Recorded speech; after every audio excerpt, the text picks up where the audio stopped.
Para medis dan ambulan mengalami kesulitan untuk mengangkut para warga Gaza yang menjadi korban pemboman. Tim medis yang berupaya membawa korban luka ke fasilitas kesehatan di kota Rafah pada Senin 12 Februari 2024 pun kewalahan. Pasalnya jumlah korban akibat pemboman Israel di Rafah itu terus meningkat. Tidak hanya itu, jumlah ambulan yang tersedia juga tidak memumpuni. Jumlah mobil ambulan yang masih berfungsi kini sangat terbatas.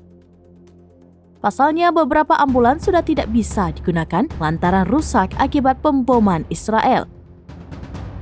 Meskipun begitu, tim petugas medis terus berusaha mengangkut para korban dari lokasi pemboman. Hingga saat ini upaya penyelamatan terus dilakukan sejak Minggu 11 Februari 2024 malam. Mereka berusaha menyelamatkan korban yang tertimpa reruntuhan. Dikabarkan mayoritas korban akibat pemboman itu adalah anak-anak.